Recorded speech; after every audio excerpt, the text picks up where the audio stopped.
उस समय पूरे हिंदुस्तान में कोई भी समस्या हो, उसका निराकरण मराठों के पास ही होगा, ये सबको यकीन हो चुका था। इसलिए माधव सिंह ने मराठों के उत्तर भारत के महान सेनापति मल्हार राव होलकर उनके पास शरण ली और जयपुर राज्य की गद्दी वापस दिलाने के लिए उनसे सहायता मांगी।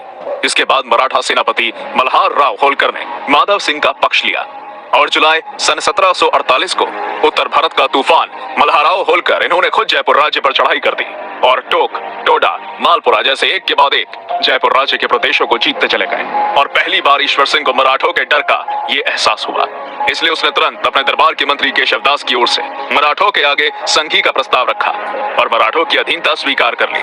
इतना ही नहीं, उसने अपने सौतेले भाई माधव सिंह को 5 लाख रुपए और मराठों को 10 लाख रुपए देने का वादा किया। और दिन पर दिन बीतते गए, लेकिन ईश्वर सिंह ने मराठों को 10 लाख रुपए कभी दिए नहीं, बल्कि अपने मंत्री के कहने पर केशवदास की हत्या कर दी। ये केशवदास मल्हार राव होलकर का एक अच्छा मित्र था। केशवदास की हत्या हो चुकी है और ये खबर जैसे ही मल्हार राव को पता चली तो वो अति संतप्त हुए, इसलिए उन्होंने तुरंत जयपुर राज्य पर हमला कर दिया। अब मराठा सेना जयपुर की कुछ ही दूरी के अंतर पर थी। तभी जयपुर के शासक ईश्वर सिंह ने अपने खास सेनापति नाटानी से इस हमले के बारे में पूछा। तब उनका सेनापति बोला, महाराज आप चिंता ना करें, कुछ नहीं होगा, इन मराठों को मैं देख लूंगा। 1 लाख कछुआ सैनिक मेरे जेब में है। तो दूसरी तरफ हर हर महादेव को घोषणा देकर मराठे राजपुताना की दीवारों को चीरकर जयपुर में घुस चुके थे। अब ईश्वर सिंह ने फिर से एक बार अपने सेनापति नाटानी से पूछा, अब क्या करें, ये मराठे तो बहुत नजदीक आ चुके हैं। तब उनका सेनापति नाटानी बोला, महाराज मेरी ही जेब फट गई तो मैं क्या करूं। ये बात सुनकर ईश्वर सिंह को गहरा सदमा लगा। खाना हो गया, चलो अब एक हैंड रमी हो जाए। डाउनलोड जंगली रमी नाउ।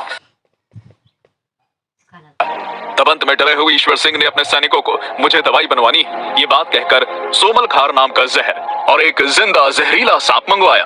और उसी रात ईश्वर सिंह ने अपनी 3 रानियां और एक दासी को महल में बुलवाकर सोमल खार नाम का जहर पिला दिया और मराठों के डर से खुद को नाग का डंक लगवाकर वहीं पर अपने प्राण छोड़ दिए।